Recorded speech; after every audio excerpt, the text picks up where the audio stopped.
For more than 20 years, CTV has captured the moments that matter in our community.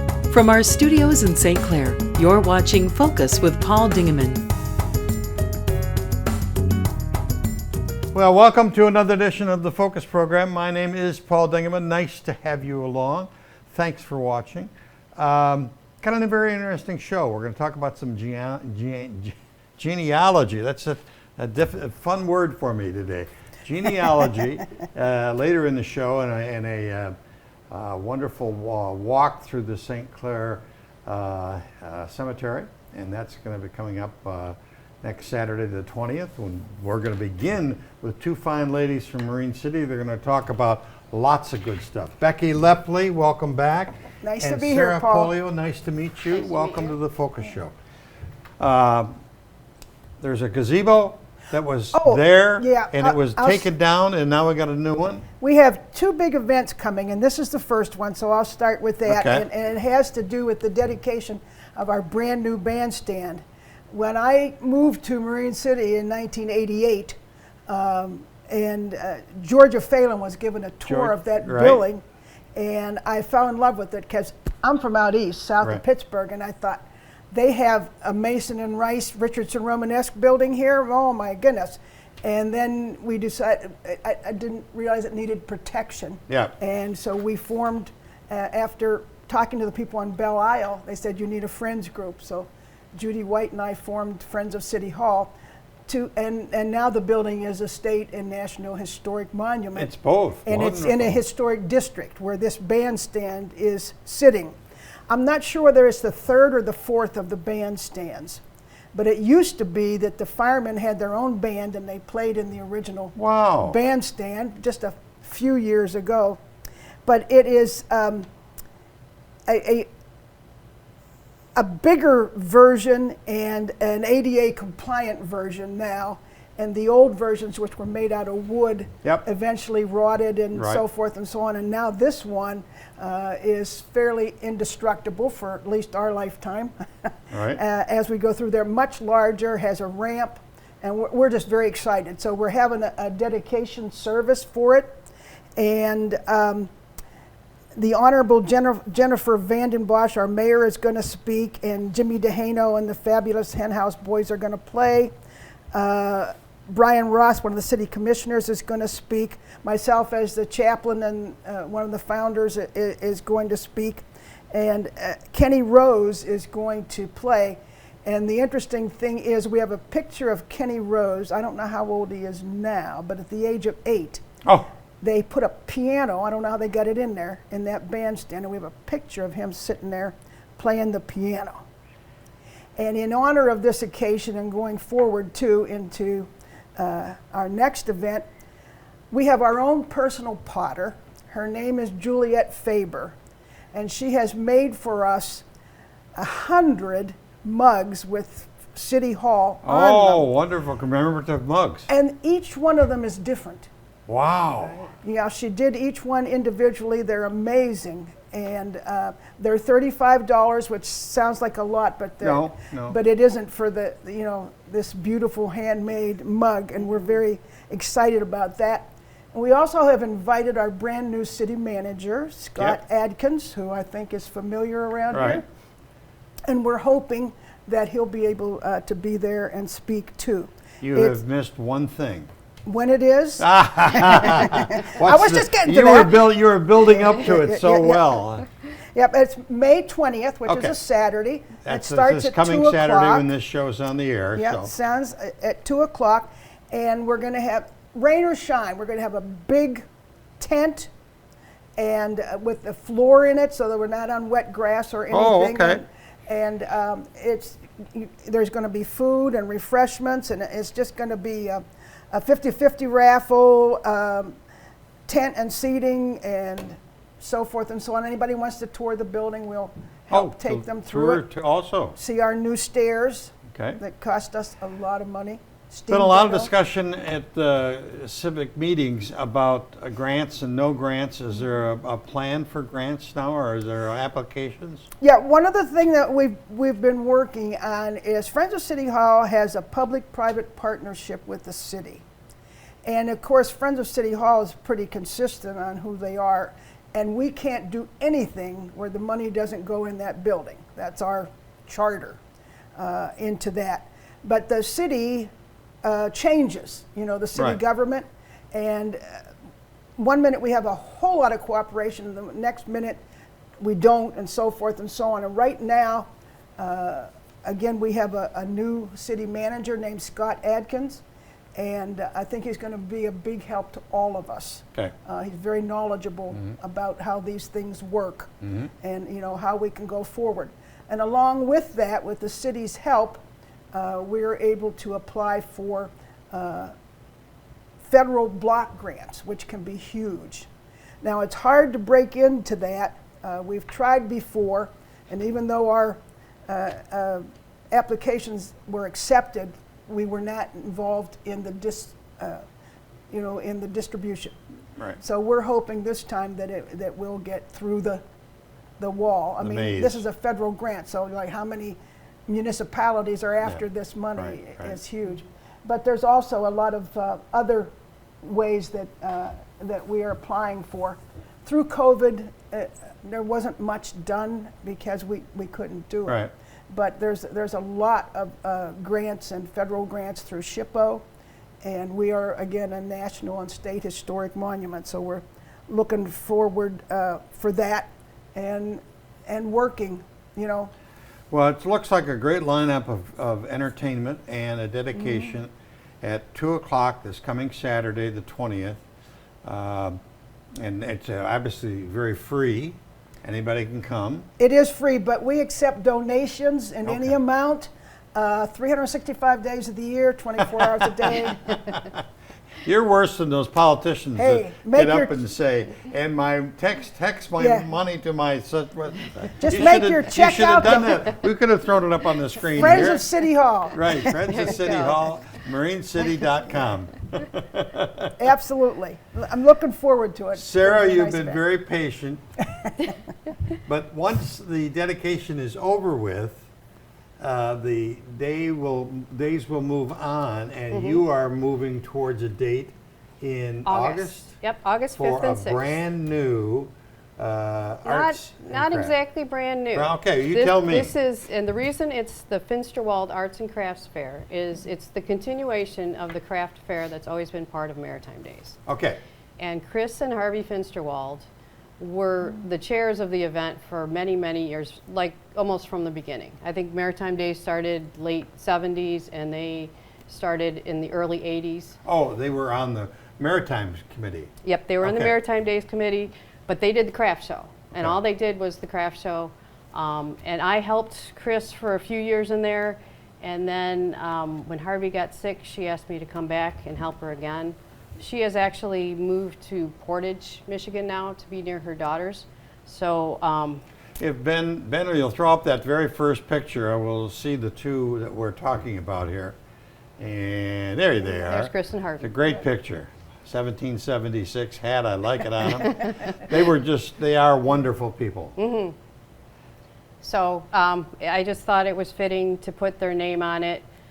We'll still be the same weekend as Maritime Days, but in order to just stay consistent and know that every year there's going to be this craft fair, I've teamed up with Friends of City Hall now. They're our new sponsor, and I just think it's a perfect fit because the craft fair is always at City Hall. Yeah, yeah. So we kind of, can work together and show each other off, and Yep. and I think it should work out really well. We have about 22 crafters now. I'm hoping to get to 40. It's crafts and art. Yes, it is. So it's not necessarily just painting, it's other thing. If Ben will start, we're just rotating those pictures, we'll see what some, okay, these there are you some go. from the past, and this is Previous Teresa Chapman. Yep, she will be here this year. She's got a lot of things: soaps, lotions, some knitted items. She has quite a few things. This is Pauline Ladensack, which a lot of people in town know, and she knits all year long. And she has told me for the last 5 years, I'm not doing it next year. And she finally gave up because her daughters are going to make sure that she does it every year. This is Sandy Barks, and she makes gemstone jewelry. And she's been there before. She will be there this year also. Oh, look at those. And here's some wood crafts. Yeah. Michigan State. There you go. Marine City. And some floral arrangements. Yeah. And wreaths. And we will have a different vendor with wreaths again this year. This is Dorothy, and her brother is in the next picture, and she has all kinds of knitted items and blankets, and he has birdhouses and whirligigs. Oh, there he is. Whirligigs. I like whirligigs. Okay, next. There we go. And Those are metal? Yep. And he does some fine work, but I think he's retired now. Okay. He's not coming and back. The famous Bubble Man. And this is the Bubble Man. He makes. He does great stuff. They blow humongous bubbles. Yes, right. And these are little hummingbird bird feeders. Oh. And the final shot here is some wood.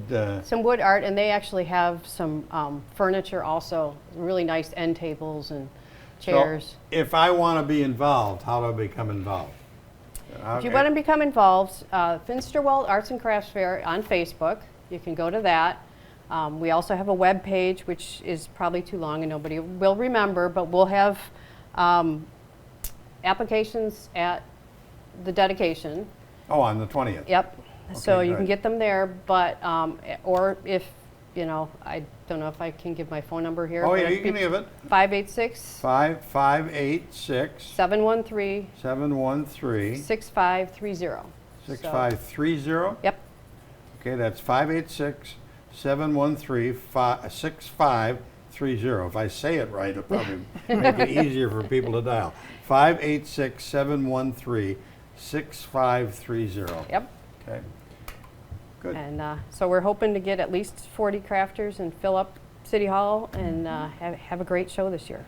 And the Maritime Days is coming along. Yep. The dates of it again are 19th. They're August 5th and 6th. 5th and Maritime 6th. Days is actually the 4th through the 6th. And they now have a new group that's taken over it. And they've got a lot of planning going on, a lot of people involved. And it looks like they really got some good things planned and some good things in the work. Things like the Maritime Days is difficult. It's a struggle. You get people that want to do it, and then you get people who don't want to do it, but that Goes up and down. Maritime Days has survived from probably 2 decades, 3 decades least, now, yeah. and it Or more. keeps. Sometimes it's like that little train. It just keeps trying. And it's a good family deal. It really is. It is. So. It does take a lot of people. I just yeah. want to mention too, while you're there at either or in both of these events, there's a plaque put up by the new bandstand. Judy White has been worked very hard to get a lot of donations, and the generosity of the people throughout the river to support both these projects. And, some of them have gotten their name on the plaque, and I'd like to thank Judy, who is taken over presidency of Friends of City Hall and is also the co-founder. I'd like to wonderful thank woman. her for that, and has been working with Sarah and got a lot of stuff up there. Yeah. Sarah Polio, again, let's see, it's the Finstewald Arts and Crafts, or Crafts and Arts. Arts and Crafts. Finstewald Arts and Crafts Fair. And you can go on Facebook, you can go on the World Wide Web and look for it. Yep. Or show up on the 20th and sign up for it. So. Yep. I think right now, if you type in Finstewald Arts and Crafts Fair in your Google browser, both the Facebook and the website will come up. And the application is there on both of those locations. 2 o'clock this Saturday. No, that's right. I remember when this is going to be on. Yeah. And that everybody can see for the dedication and hear some great music and some great speeches. Absolutely. Did we miss anything? Beckley? Thank you, sir. Always good to see you. Sarah, nice to meet you. All your hard work. Oh, not a problem. We'll be back with our next guest, and we'll talk about genealogy in just a second.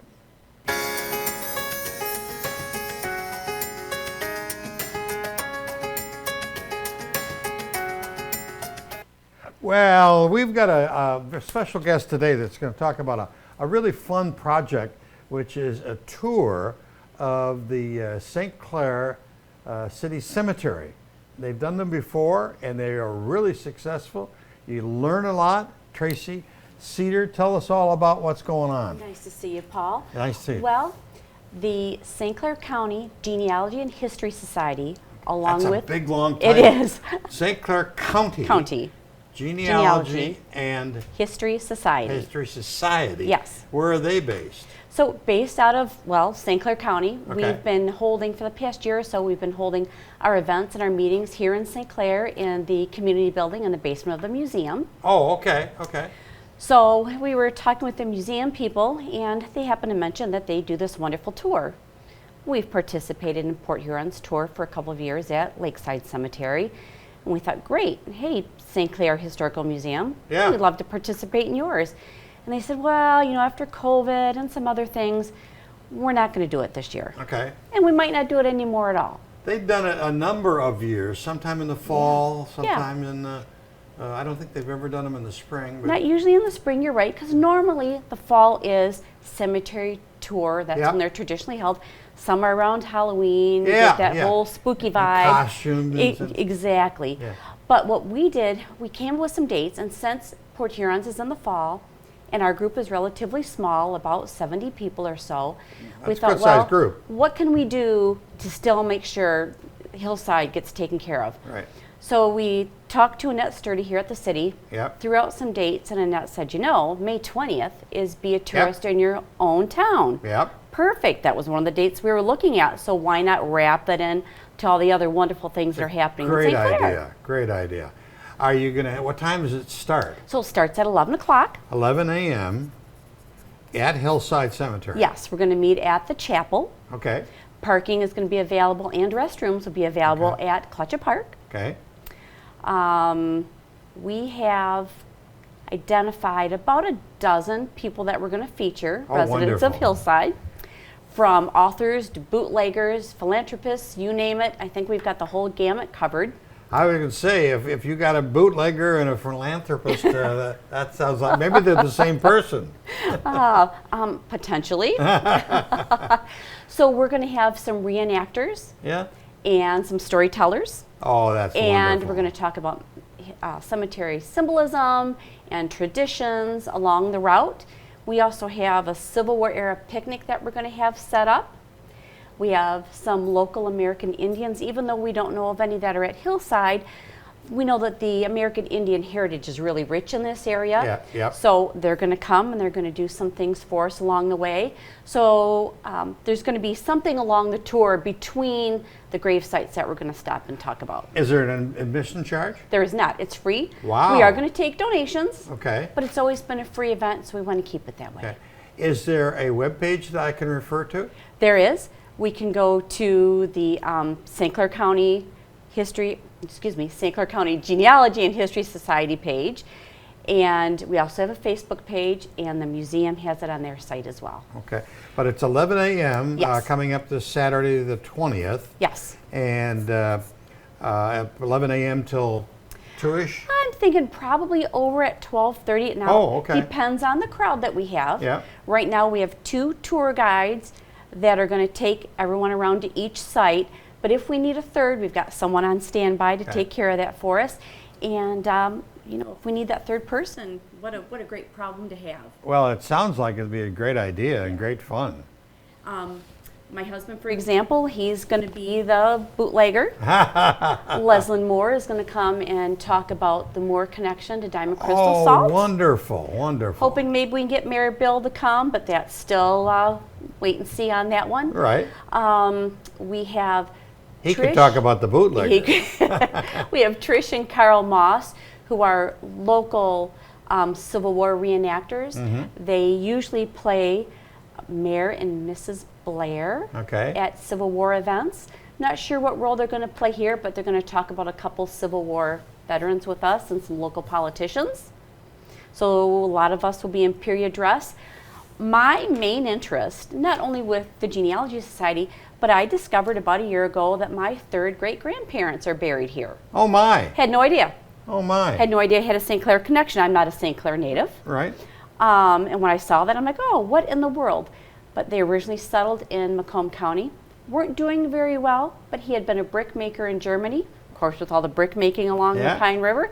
He came here, was very successful, and Isn't that a small world? I got a cool story to tell about their daughter, would be my 3rd great-grandmother. Wow. So, yeah. So how many grave sites do you think you'll visit? So right now we have 12 that we're going to visit. Okay. And each one has a story. Definitely.